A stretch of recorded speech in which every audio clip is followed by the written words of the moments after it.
Bismillahirrahmanirrahim. Assalamualaikum warahmatullahi wabarakatuh. Bertemu dengan saya, Holly Rafika Dona, dalam mata kuliah Komunikasi Profetik. Hari ini kita akan membahas satu lagi konsep yang penting dalam Islam dan tentunya dalam komunikasi profetik. Komunikasi profetik sekali lagi adalah komunikasi yang bertujuan untuk keadilan, karena keadilan itu menurut Al-Quran itu dekat dengan ketakwaan.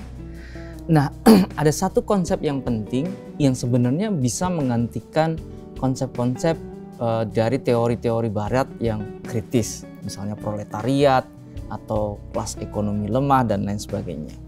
Islam punya konsep mustad'af atau orang yang dilemahkan, dan ini penting untuk dipahami dan menjadi salah satu konsep kunci untuk memahami komunikasi profetik yang bertujuan untuk keadilan.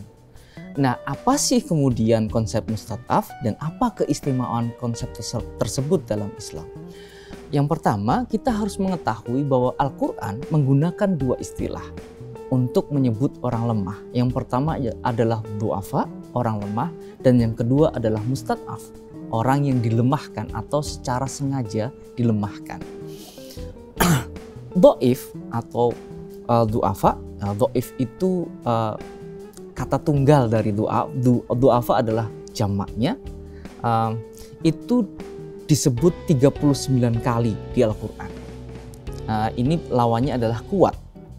Nah, sementara mustad'af adalah objek dari kata du'afa. Ia disebut di dalam Quran sebanyak 12 kali. Secara umum, kata ini bermakna yang dibuat lemah atau sengaja dibuat lemah. Artinya ia dibuat lemah oleh sebuah penindasan. Bedanya apa sih? Karena Quran itu menyebut dua-duanya dalam satu kitab. Artinya ini kategori du'afa untuk orang yang gimana dan mustad'af itu untuk subjek yang gimana. Du'afa adalah biasanya dimengerti orang lemah yang penyebabnya adalah dari kondisi internal. Sementara mustad'af ialah orang lemah yang penyebab kelemahannya adalah karena dianggap lemah atau secara sengaja dijadikan lemah. Artinya, faktor pembentuk mustad'af berasal dari luar diri seseorang. Umumnya menurut Al-Quran karena kezaliman atau kesombongan. Atau lawan kata mustad'af adalah mutakabbir biasanya. Atau orang yang sombong. Di dalam Quran ada uraian sebenarnya bagaimana Quran melihat du'afa dan mustad'af. Misalnya surah Ghafir ayat 47, kemudian surat As-Saba ayat 31-33, kemudian ini disebut surat Ghafir ayat 47 dan surat As-Saba ayat 31-33 ini bercerita tentang orang du'afa, karena istilah yang dipakai adalah du'afa. Fayaqulu du'afa ulil ladina. Kira-kira demikian. Jadi dari dua ayat ini du'afa itu dikisahkan adalah orang yang lemah, bahkan ketika di akhirat mereka tetap menyalahkan pemimpinnya. Gitu. Jadi kamu masuk neraka karena bukan aku adalah orang yang mereka dijelaskan Quran. Kami adalah orang lemah dan kami masuk neraka karena pemimpin. Dan mereka berharap pemimpinnya untuk menyelamatkan mereka dari neraka. Kira-kira itu yang dikisahkan Quran tentang du'afa. Sementara mustad'af itu lain. Mereka protes terhadap penguasanya. Kira-kira demikian. Jadi mereka menganggap kelemahan mereka dibuat oleh penguasa.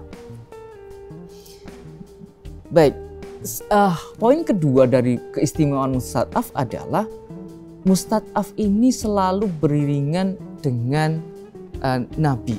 Jadi nabi itu seolah hadir di muka bumi untuk menyelamatkan kelompok tertindas dimanapun. Musa, terus kemudian nabi-nabi yang lain misalnya.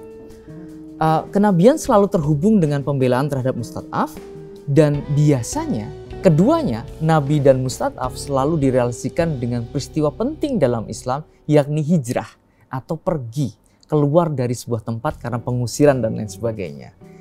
Nah, misalnya Muhammad itu hijrah ke Madinah dari Makkah.